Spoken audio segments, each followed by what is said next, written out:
think you guys are going to see the most patient, most polished Devin Dixon. The goal is to really show that I'm ready for the UFC. Show like these regional dudes aren't on my level. And after I take this guy out, that's two back-to-back undefeated kids back that I took out. I do plan on finishing Tedrick. If I got to drown him for 15 minutes and fucking make it hell for him, then that's what I'm gonna do. Christopher De Santiago with MMA Islander. Looking to put together 3 wins in a row is Devin Dixon, who takes on Tedrick Macklin at Fury FC 93 in San Antonio. You're making the drive from Austin. Devin, how's it going today? Doing good, man. Always good to see you, Chris. Yes, sir. Yes, sir. You've been in Austin for a while now. Are you starting to feel more like a cowboy as every day goes by? I'm not gonna lie, dude. A few weeks ago, I went out on a boat on my buddy's boat, and I put a cowboy hat on, and I gotta say, I'm a native now, dude. You don't even address me as Devin anymore. I'm a fucking cowboy.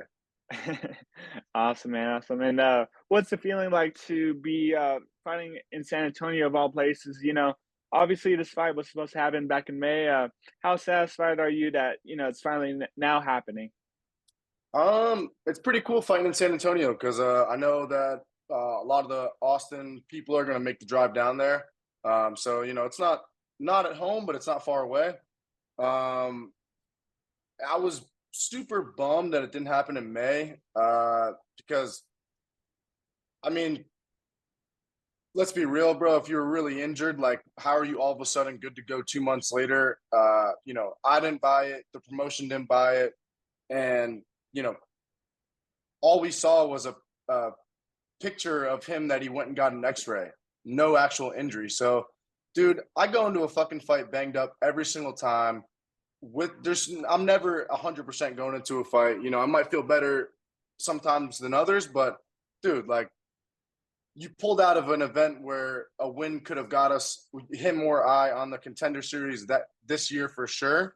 The Fury was even saying it, and the fact that he pulled that opportunity from both of us, that just shows where his head is at. And quite frankly, I just don't think he's confident. That's why he needed 2 more months, or what came out to be 10 more weeks to prepare. But in reality, the same shit's going to happen. I don't know why he just delayed the inevitable, but it is what it is. I'll beat his ass July 12th, just like I would have beat his ass May 12th. Hmm. Are you surprised this fight wasn't the main event, given that the last fight was supposed to be the headliner? I can't say I'm surprised, just because I know how the promotions work. Like, they're gonna promote like the hometown kid, so the hometown kid's probably gonna sell a shit ton of tickets.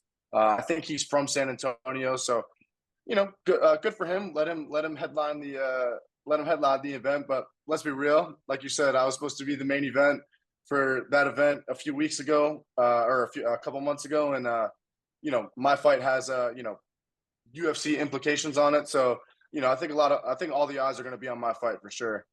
You guys have similar records. He's won 6 fights in a row. Do you feel like he's fought anybody of your caliber before? Brother, if you're asking that question, I think you know the answer to it. Absolutely not. He has fought nobody. He fought one guy that's mediocre, in Nico Echeverry. The kid's tough, but he's like fucking, he's a small little meatball, dude, and he's got no striking whatsoever. The fact that fight even went the distance, I'm surprised. Um, he and it's funny because I saw an interview of his, or at least a written interview, and I don't know where all of his confidence is coming from, that he feels like he's gonna fucking run through me or like startle me or fluster me. Dude, he hasn't fought anybody. So, like, confidence comes from something that you do every single day. And if you've never been tested in a fight, which he hasn't, for him to think he's gonna walk through me, nobody's ever walked through me. I've fought tougher guys, I've beat tougher guys, and for it, I'm gonna make a statement on this dude, especially for what he said. Hmm. With the last fight, with you overcoming adversity and it being a dog fight and you having your hand raised, and that does that kind of help you mentally going forward? Some fighters, like after going through wars, they're better for it. Do you feel kind of that way? Yeah, I mean, really, all it did, man, was just like assure that, like, hey, you ain't gonna take me out. You ain't gonna take me out. I know I'm a fucking fighter. Um, I've just pretty much been honing in on my technical and skill ability because I know that I'm gonna fight anybody. I know I'll make it a dogfight if I gotta make it a dogfight. I'm tough as fuck. You ain't just gonna take me out. Not only that, man, I've trained with some of the best guys, if not the best guys in the world back down when I was in South Florida at Killcliff FC. So, you know, that's why it's funny when these regional guys who have fought nobody think they're just gonna walk right through me. So I'm gonna fucking prove a point on Friday night, and yeah, I'm just gonna put an end to this regional circuit shit and just show who the fuck I am. Do you have a certain prediction in mind for how the fight goes, or and stylistically, how do you look at it going forward? I mean, dude, he's gonna be tough, man. He's big, he's strong, he's powerful, he's explosive, he's athletic. You know, I'm not taking anything away from that. Um, I think this fight's gonna go a couple different ways. The only real thing that I could say right now is I'm gonna break him. I'm gonna break him. If he gives me something early, like if I end up taking him down and submitting him early, like fuck it. But my plan is to just fucking break him. And if he breaks in the first round, he breaks in the first round. But whether it's the second or third round, I'm I'm gonna break this dude for sure.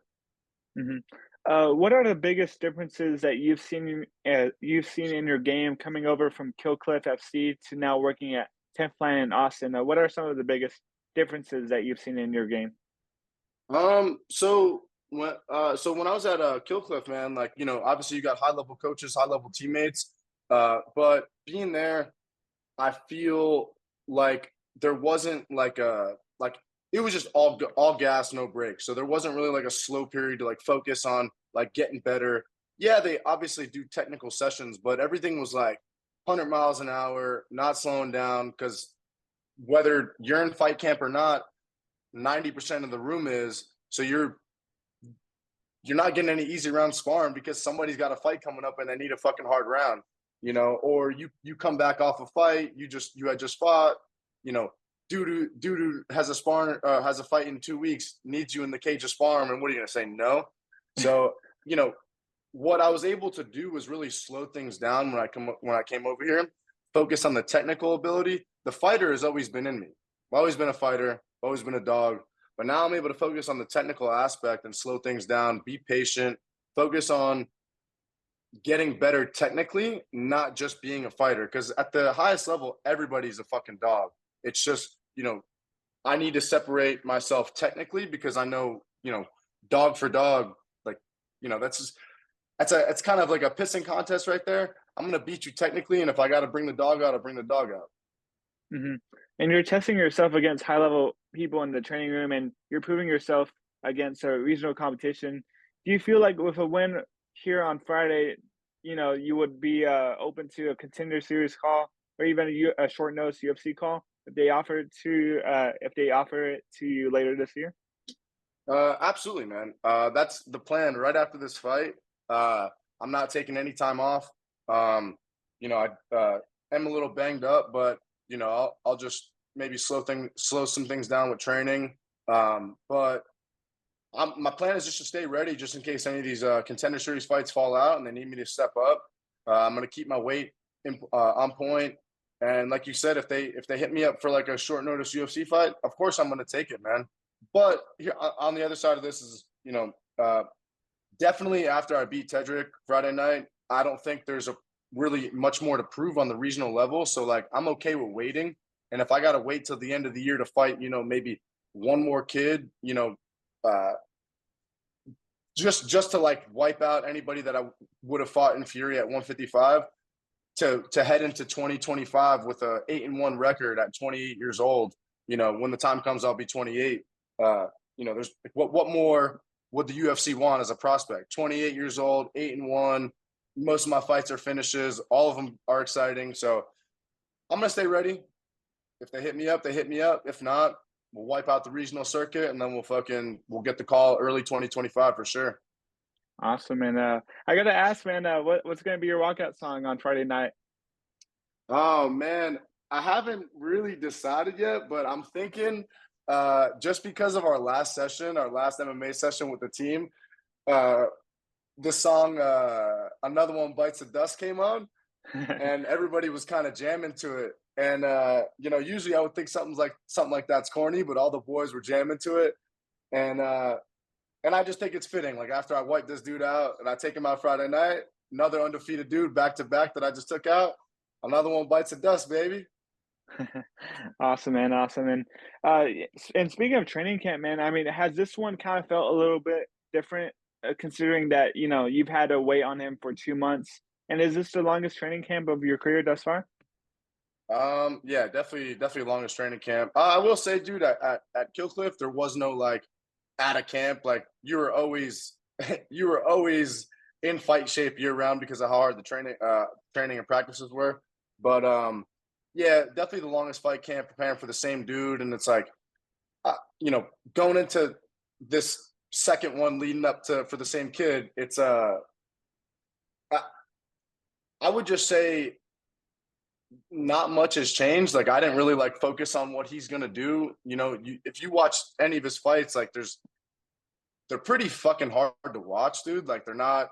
There's not every. He's just so much better than everybody that he's fought. That he hasn't been in a fight, and some of his fights where they have been, somewhat back and forth, like they're against people who are fucking nobodies. So in reality, man, it's been a long training camp, but again, he just delayed the inevitable. Like I love training, I love being at practice, so it wasn't like oh fuck, it fucked me a little bit financially, but ultimately, again, the same thing's gonna happen. All he did was give me more time to get better.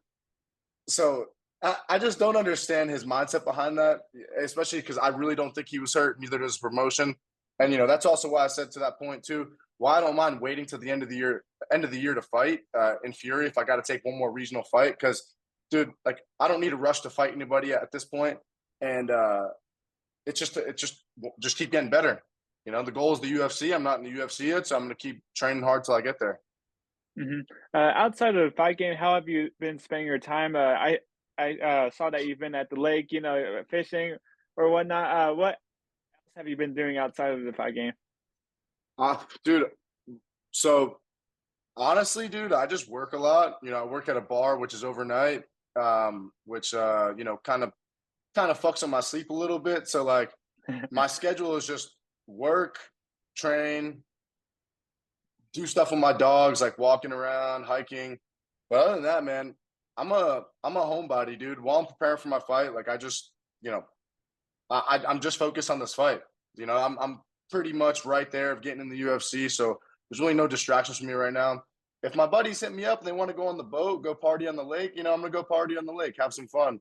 But yeah, I'm just focused, man. I'm very happy being content with myself, and you know, uh, after the fight, I'll enjoy myself a little bit. I got some friends and family coming into town. We'll definitely do some stuff, but yeah, while I'm getting ready for the fight, I'm locked in. Awesome, man. Awesome. And last question for you, man. And just thank you again for the time as always. What can the fans Of expect course, to bro. see from you? What can the fans expect to see from Devin Dixon on Friday night? On Friday night, I think you guys are going to see the most patient, most polished Devin Dixon. The goal is to really show that I'm ready for the UFC, um, and just really sh- show like these regional dudes aren't on my level. And after I take this guy out, that's two back-to-back undefeated kids back that I took out. I do plan on finishing Tedrick.